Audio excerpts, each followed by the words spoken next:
you'll trust Him. You'll not worry about what you need. You'll be concerned about what He needs. Can you say amen? If you trust Him, everything that you do, you'll give to God. And you'll learn that as you walk through life, that it's all about Him. And others. Can you say amen? Do unto others as you would want them to do unto you. You look at this lifestyle and you see what God is wanting to make sure that if everybody does for each other, every need gets met. Right. Amen. The reason why needs are not getting met in life because people are doing for themselves. Yes. Right. Yes. We're not given to God like we should. We're not given to others like we should. We're not praying for people like we should. That's why maybe our friends and our enemies are in a mess. Our friends and enemies. That's right. Right. Even love them. Amen. The way into all these benedictions is by the means of His death. It all goes back to the cross. Yes. There is no meaning until you understand that. Right. You don't get into the 9 gifts of the Spirit, 9 fruits of the Spirit. You have to understand that. That's right. Amen. The benediction of it all is in that. Yes. Your faith starts there, and then it begins to develop through all the things that you're praying for and all the things that you're believing for. Can you say amen? Amen. Then we'll understand His resurrection. After resurrection, Jesus Christ did not invite the disciples to come to a time of communion on the mountain of transfiguration. You know what He said? Come and feed my sheep. All the great experiences was over with. All these things that He had to show them, and all He had to do was done. For now, He said, but what I've taught you, I leave this with you, that you may go and do the same thing. That you will be my disciples and show them with your love that you're with me.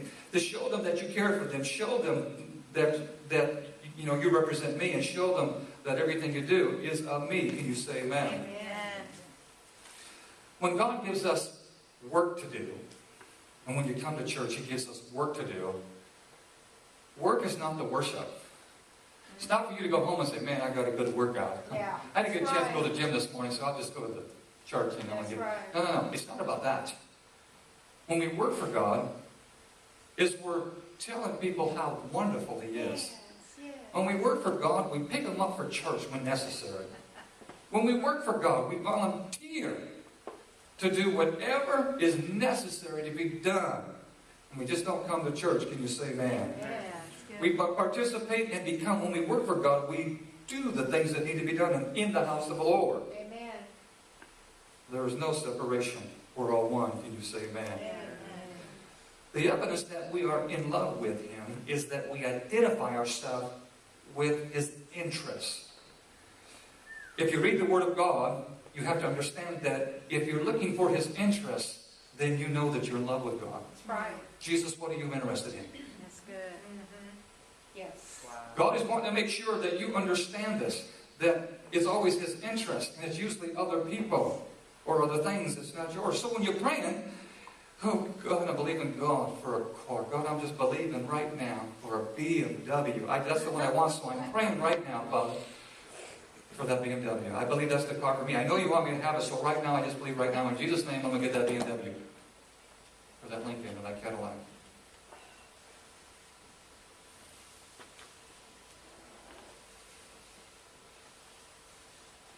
If it was really God, it would be a Viper. I'm just kidding. I love Vipers. I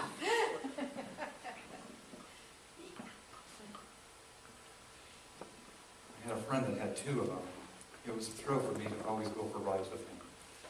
And I would say, Lord, this modest prayer that I would say, I love to have one of these things. Lord, I know you want me to have one of those. Do you see how selfish that was? I mean, do you see? God's saying, feed my sheep. That's right. Amen. God's saying, pray for people. God's saying, love people. Yes. That's good. Do things for others as you'd want them to do unto you. That's right. Go get your blessing. Don't wait for it. Ooh. Pray for them who despitefully use you. Amen. Wait a minute, God. You're going a little too far today. Let me just pound on them for a few minutes and you turn your head. And I'll be able to explain to them how I feel, not about how you feel, okay?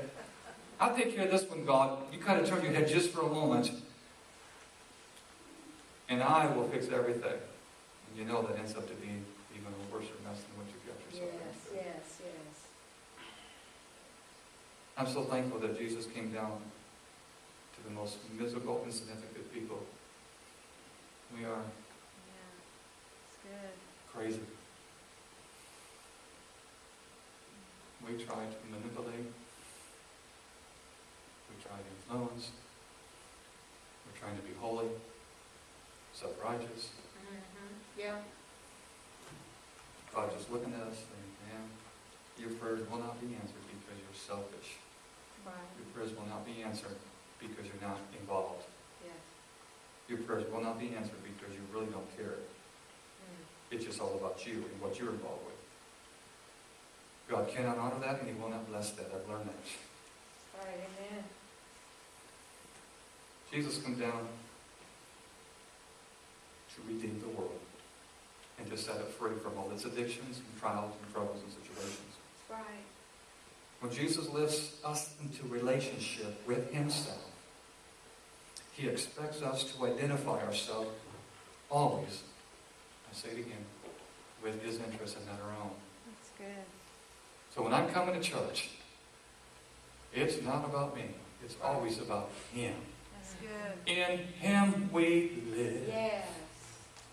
and move and have our being. In Him we live. In Him. The power of understanding this today is for you to begin to practice it. The power of this message today is for you to start living it. Do not take for granted for what is given you today, for tomorrow may never come. But today, the Lord wants to heal you, deliver you, uplift you, encourage you. Yes. Today, God wants to use you, your abilities, so He can bless you. And allow you to be the talk of heaven, not just the talk of this town. Right. Amen. Did you see so-and-so today as Gabriel talks to Michael? Did you see how they were praying today? Did you see the people they were inviting to church? Did you see how they were feeding the hungry? Did you see how they gave to the house of the Lord? Yes. Did you see them laying hands on each other and seeing people being healed? Did you see that hug? Did you see that someone gave something from their home and went to someone else's house and gave it to them? Did you see? Someone was sharing their money with someone, sharing their lunch with them. Someone took their coat off and gave it to someone. Yeah. Did you see that? Did you see that their interest was not in what they were doing, but what God was doing? That's right. There's always going to be a healing in your heart if you take your eyes off yourself. See, all the candy my wife was dealing with today, she was making things for the kids, and then, of course, there's always leftover candy, as you can tell. I probably got a few too many. But as I see all those chocolate bunnies, and you see all those wonderful jelly beans, and you see all those lovely little yellow chickens that taste so good, and you see all this candy, you're saying, Lord, this must be heaven. But it's not, because it's about me. Yeah. That's good. When I go to the Golden Corral, there's got to be one in heaven, folks. Everything is there. That doesn't my wife knows that's my favorite restaurant, man. I could be in a chicken mood, a rib mood, a Chinese mood, the American pizza mood, the Dutch mood, the German. I look at all this food, I'm thinking, Lord, instead of having the marriage supper of the Lamb, there's going to be the Golden Corral. And you're just going to come and eat, and you're going to enjoy yourself. And whatever you're hungry for, you're going to get it when you get to heaven. That sounds so silly. But when you sit down there in heaven, you probably won't be able to eat. Because you'll be saying things like, thank you, Yes. Jesus. Amen. Can I pass on this one? I'm not hungry right now. I'm just so grateful and thankful because you died for me and you love me so much. That you never gave up on me until the day that I may be with the Lord or